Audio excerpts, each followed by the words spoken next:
Anything?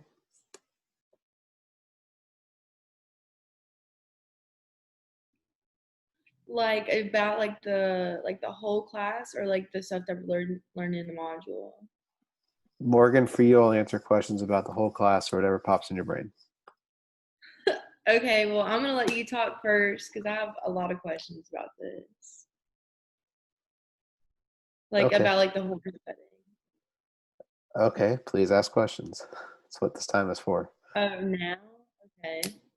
So the on the article that you posted about the horse betting 101 or for beginners, it like I get it, but I don't at the same time because so like they posted like a little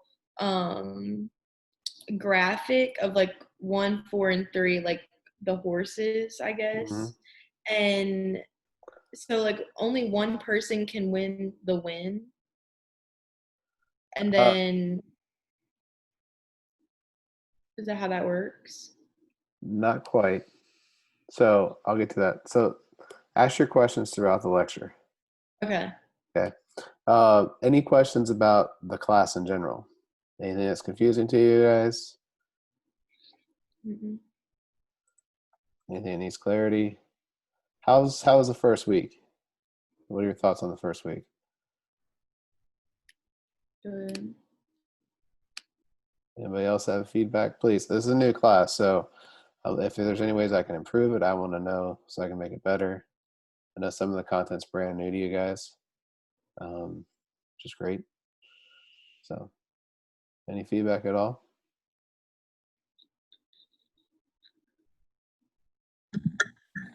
It's a pretty good class so far. Okay, cool. Brenna? Yeah, I'm just gonna say that too. I thought it went well. Okay. So, as I tried to line up guest speakers, and tomorrow have a guest speaker. He works for Churchill Downs Incorporated. If you don't know what Churchill Downs is, it's beyond just a racetrack company for horse racing. Famous one that they own is Churchill Downs in Louisville, where the Kentucky Derby's held, but they also own multiple others across the country. And then they've gotten to a sister operation, or they diversified off and started twinspires.com, which is their online horse betting platform.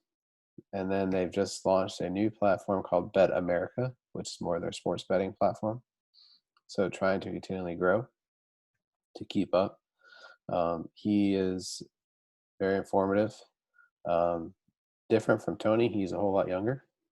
So you see a different side of the industry, more closer to all of our ages, and bring that in and talk about different platforms of how this can go in and talk about the growth. So should be a good talk. So a guy, his cousin actually goes to Coastal, so he has a connection there. But yeah, so if there's no other questions, let's get started. Let's see, let me share my screen. And then let's see. Oops. This one.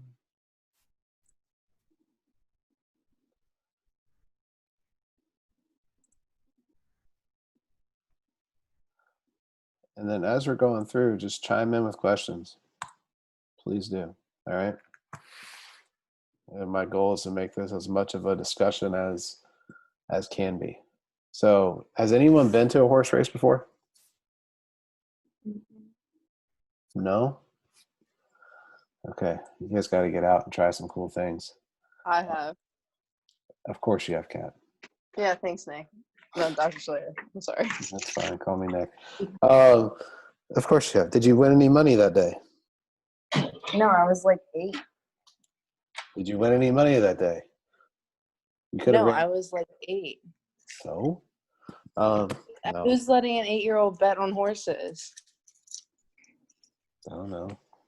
But, yeah. Okay, so there's go. See, I won a lot of money.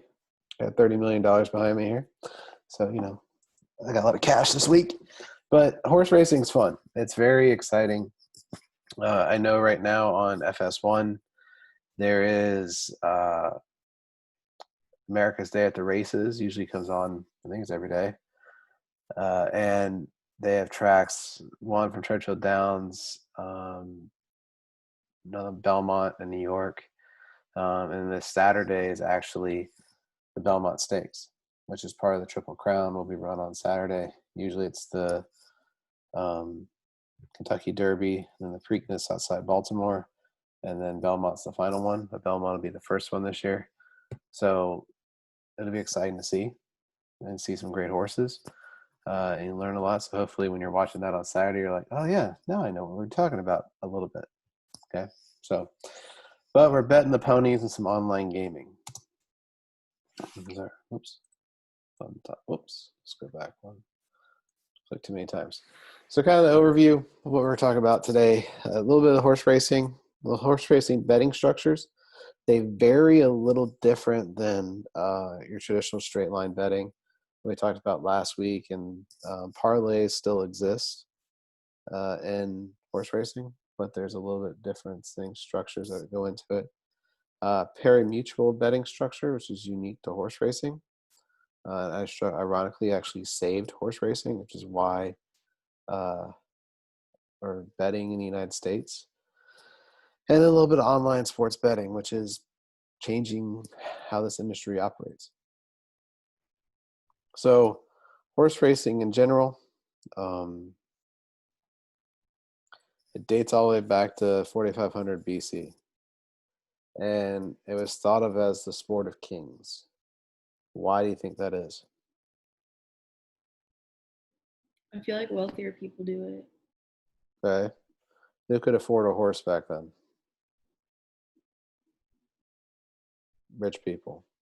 Your peasant that lives on the farm or whatever, they didn't got a horse. So it's a sport of kings.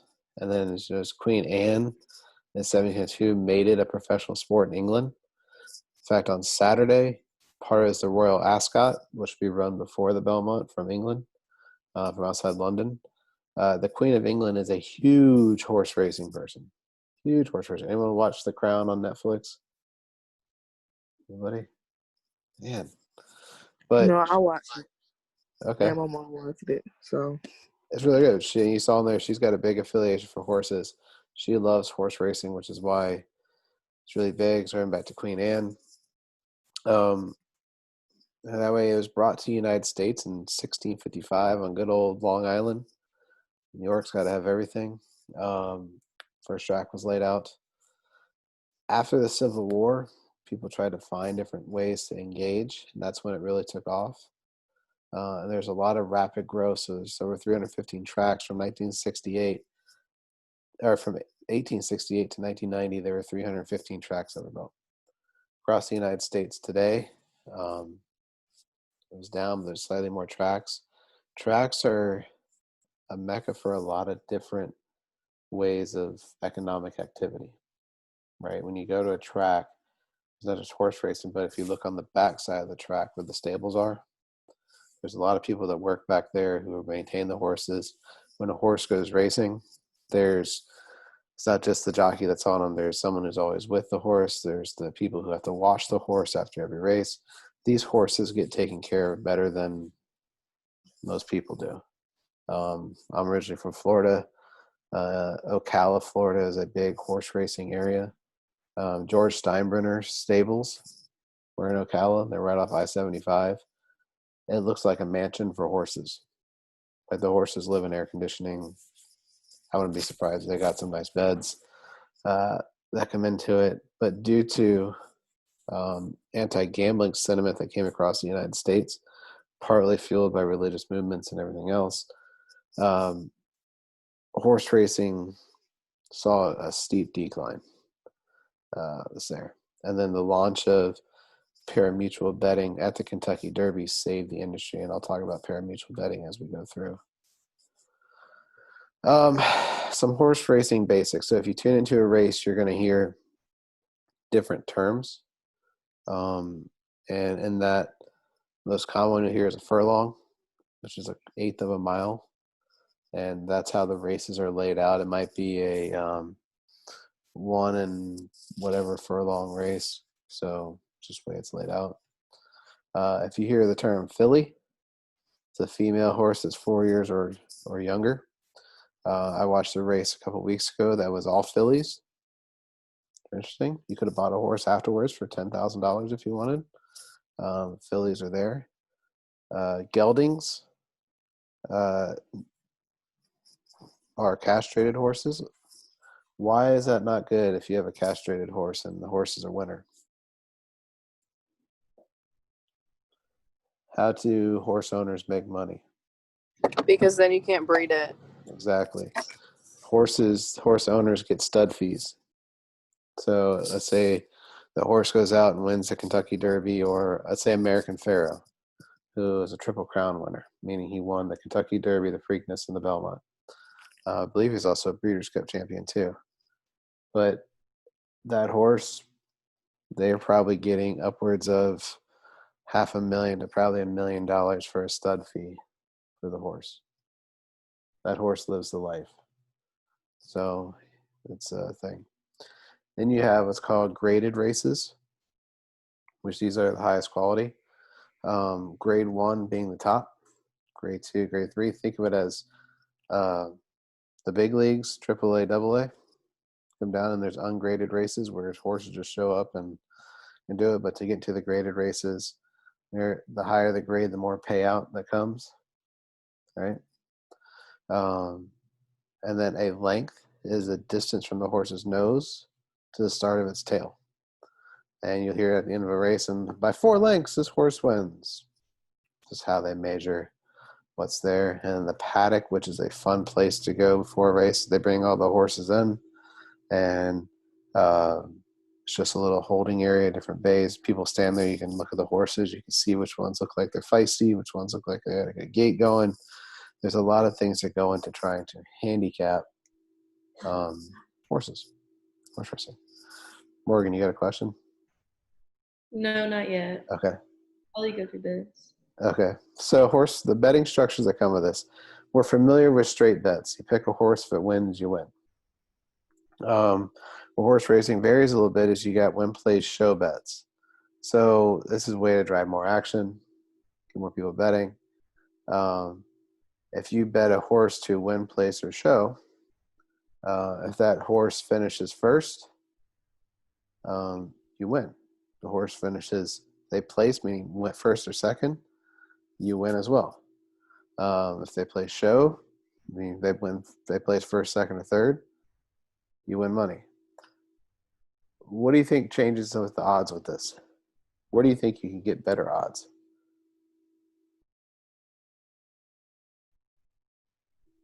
On a straight bet or a win, place, show? Playing show, Why? because you got a more opportunity for your horse to be in it than just winning all of it at once. Okay. But think about it from the operator side, right? So if you want to take the risk and take a straight bet, and you're going to put all your money on just that one horse, right? And that horse, let's say, is 10-1. Well, I know your odds are you're probably going to win that horse and go win, play, show. So me as a book, I have to make more money. So I'm not going to give you as good of odds for a win, play, show bet because I'm more likely going to be paying out. And my goal is to pay out less money, right? And I'm going to pick on Dylan here for a second because since he picked Jordan Spieth in the Schiller Sportsbook this past weekend. But if he picked Jordan Spieth to win, place, or show, those odds were, Dylan, what was it, 38 plus 3,800 on a straight bet for? Yeah, or 36, I think. Plus 3,600. So on his 1 point bet, he would have won 37 points, 36 plus his 1 on his bet. But if he had a win, play, show, that might have been down to like plus 1,000, right? So the odds could kind of play. So it's constantly thinking about Tony said last week, it's constantly playing that game of where I can find that sweet spot for the action to occur, where I can make things happen, but also maintain profitability for the book, right? Then you as a consumer think about how can I enhance my profitability for myself. So there's just different ways of where can you find those better implied probabilities, better odds. And then horse racing has a lot of exotic betting options that come with it. First, across the board, if a horse wins, you win all three, right? So if you say, yeah, I want the number 7 horse across the board. So if that horse wins, we win all three, meaning you win the win, place, and show bets that come with it. So your odds are lower, but you can make a lot of money on this one. If the horse finishes second, you win the place and show. If place is third, you get the show. So it's the same thing as your win, place, show bet that you had before. But this one, you're actually winning the money for the other spots too. So it gets interesting. And then there's the exacta, which drives action too. Is you got to pick 2 horses, and those horses have to finish first and second in the exact order that you picked. So that's really hard because you never know what happens on the horse, especially in a race like your typical. And what makes horse racing really unique is every time those horses step on a track, we all think that those horses are there to try and win, correct? Logically, that would be a thing. Sometimes those horses just are going out to get competition, so they're in this race, and yeah, they want to win if everything lays out properly. And that might not be the end goal. The end goal might be to try and get up there and get to the first or second, or yeah, we want to get to third, we want to try and race. But it might be that horse's first race. So we're just seeing, we don't know what's going to happen. And right now in the horse racing schedule that's going on, there's not been a lot of opportunities to get horses in live action. A quinella, so pick 2 horses. If they finish first or second in any order, you win. The trifecta, which you'll hear about, I guarantee. You'll hear about that one. Pick 3 horses, exact order. And then the superfecta, another one, can pay out a lot of money, but the odds of hitting it are really low. So the trifecta, superfecta, your exacta picks as a horse racing operation bring in a lot of money, but those odds are really high on them, right? So I don't want to say, Tony used the term teaser bets. They're kind of teasers to try and bring people in, but you're not going to make as much money there as if you just did a straight bet because your odds are a whole lot lower. So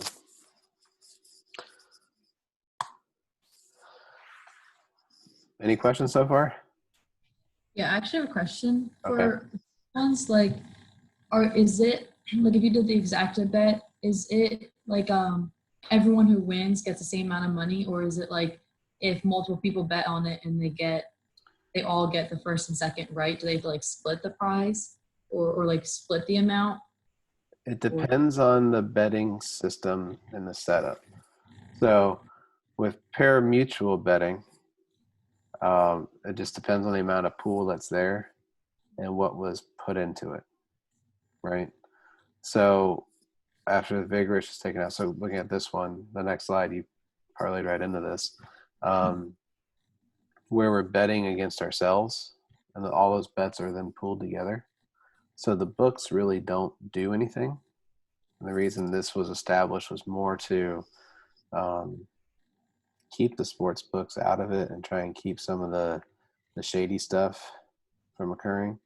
But in this way, it's there. So the bet payout could change. Depending on what it is, you have the odds, but depending on the money and what was actually put in, could change the take on that overall amount. So they're not actually paying more out. The books aren't losing.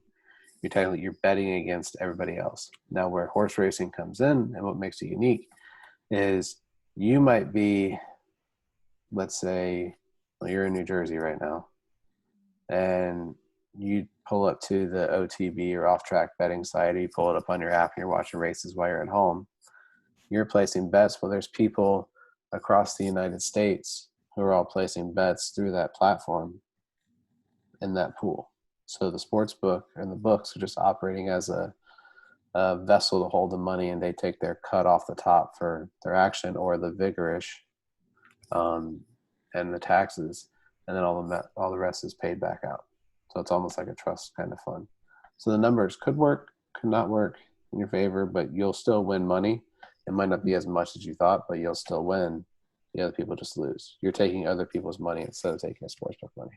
Make sense? Okay. Any other questions as we go through? I have a question. Okay. So, like, can you do like the exotic bets like anytime, or is it just like certain races that you do it? Depends on whatever the books are operating at that point, whatever they're offering at that time. Usually, something, Or like the win. yeah, win, play, show, something across the boards. Ask Kyle that question tomorrow. Okay. And what's on, let's say, on any given day, if you just go on to Churchill Downs or whatever racetrack is nearby, wherever you live, and see what type of action they have that day. What's their schedule of races? I know when my wife and I did our honeymoon, we stopped in Louisville and we watched about 5 races in one day. They had 9 races that day. So, and it was probably maybe 100 people there, but you just watched 9 horses race, 10 horses race, whatever is going on. And different bet structures are set up so you can do it. But just depends on whatever they're taking in on that and how they want to set it up.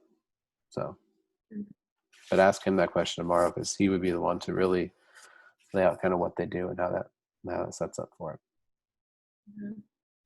All right. Anything else as we go through? Okay.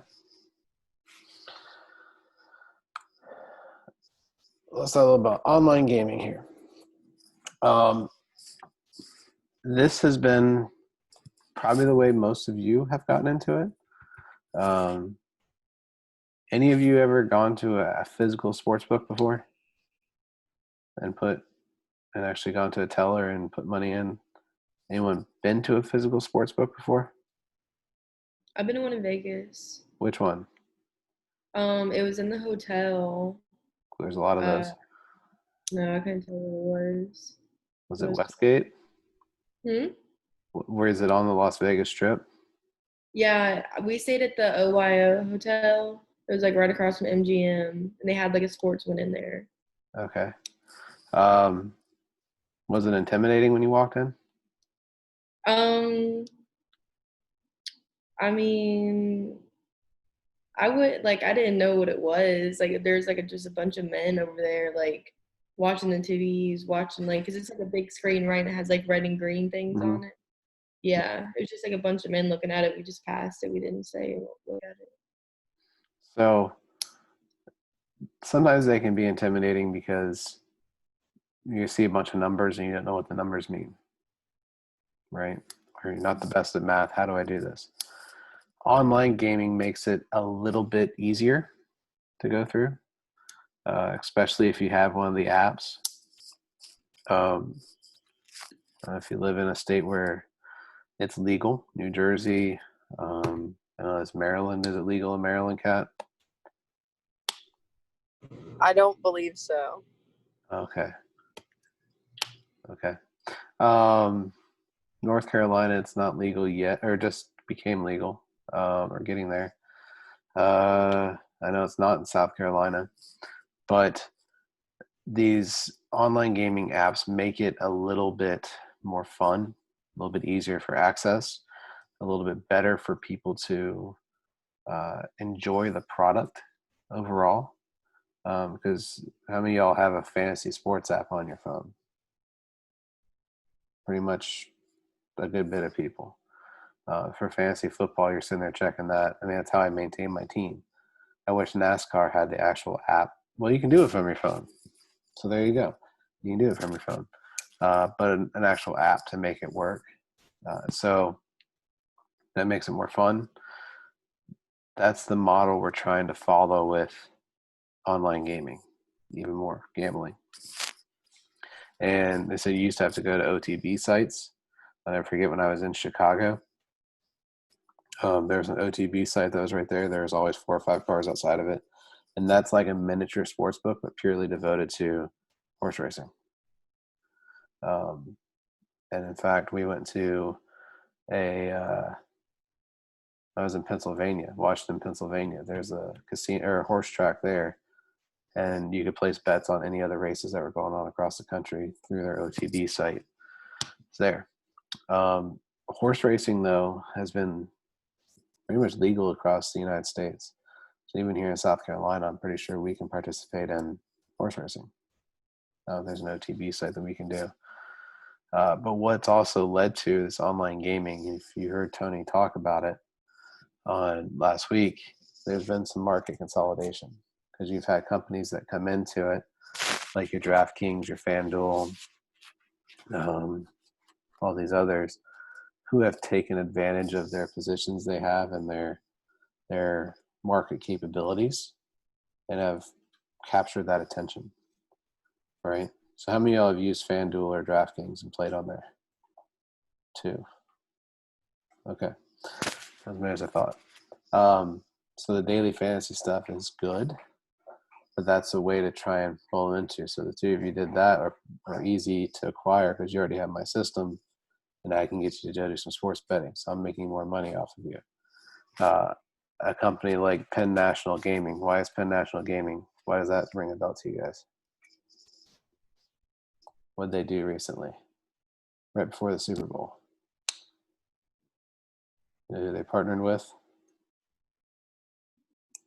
A lot of y'all are probably on their website at least once a day. You follow them on Instagram, Twitter. Barstool. They partnered with Barstool Sports and I think it was close to a $500 million partnership to co-brand a sports book with Barstool. So they're going, well, I have all these people in Barstool and this loyal presence that comes. Now I want to transition that into people to use the sports book through Penn National Gaming. And Penn National owns a lot of horse tracks. It has a lot of setups. So that's their approach to this. You're seeing a lot of other aspects. So TVG is a company that used to do that does horse racing, horse betting. They got bought by FanDuel to bring that in. And TVG also does the OTB, off-track betting, which is the most popular one. They said FanDuel goes, you know what? We got cash because they're a publicly traded company, and they got the capital to do it. And they said, TVG, we're going to buy you. And they went and bought them. So you see a lot of the market trying to soak this up, and you're going to have 4 or 5 big players in the industry. I think going forward, they'll do it, and they're all jockeying for, no pun intended on that one, they're all trying to jockey for different positions of how we can be as profitable as we can. Because what's the average profit margin of a sports book? Remember that?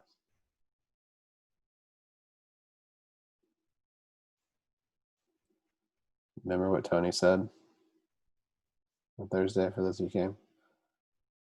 Anywhere between 4 to 8%. So that's really small. So we need to capitalize that and push that out as big as we can to make that bigger. So let's go back here. It's questions, Q&A time. What do we got?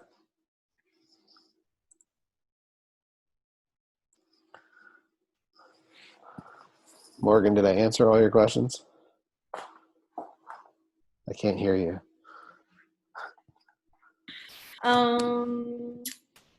I think so. I'm looking at the thing right now. Okay. So like in the article, so because it says like only the first, it says like 1, 4, and 3, they all place $2 bets, but only well, that's a win, so only one person gets it, right? Correct. Okay, so that makes sense why it says 0-0 and then one person won 740. Correct. That's a straight bet. I pick a horse. Let's say a horse is named Galloping Galloper. I like Galloping Galloper. He looks like a good horse. Seems fast. I'm going to pick Galloping Gabbler. He goes, he wins. I get that. The other people don't. Where you can be interesting is on some of the other exotic bet platforms that you have. You can spread that out and try and do the win play show. You do different options to try and make your winnings more than just a straight bet. But then on the place, then it's like divided by two people because it's the first and second. Not necessarily. So if you place let's say Galloping Gabbler, you want to get it for win play show, right? Your overall winnings were on a straight win might be $7.60, but on your win play show it might be $4, right? Because the odds of that horse actually going win play show are better than just outright winning, right? Instead of me getting one thing right, that horse can do one of three things. You see how that falls in there? Yeah. So that's why you might win less, but it's a way to maybe guarantee a little bit more of a winning for you. So you're going to take a hit to your potential take on that, but you're kind of hedging your bets a bit. Okay. What else we got? Other questions? Anything that's confusing you guys?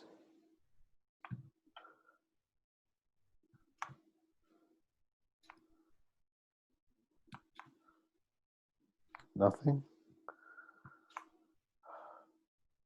Am I just explaining stuff really well or something? Okay. Don't forget, I changed around also one thing to note. I changed around the peer reviewer system. I think you guys did a great job with that. Did you guys enjoy that? Okay. It was great to see your comments and read them. I like how you guys were engaging with it. And it's a fun way. But I had two people who dropped the class, so I changed around reviewers, so now everybody should have one. One of the things to stress, please make sure you get your stuff submitted by that Friday time, and then don't forget to do your peer review. Okay? It's important to do it. But yeah, keep after it. I think you could have some interesting discussions this week with kind of a live return to some big horse racing that's coming. So definitely check that out. Yeah. And then we got a guest speaker tomorrow. So that's all I got for y'all. Don't forget the Schiller Sportsbook is open. We've only had one attempt. And on that one, I gained $1. I gained a point, so we're good. My profit margin's only looking better every day. So please bring me some action. Have fun with it. All right. That's all I got. Remember, if there's any questions, please don't hesitate. Reach out. I'm here to help you guys. All right. That's all I got. We'll see y'all later.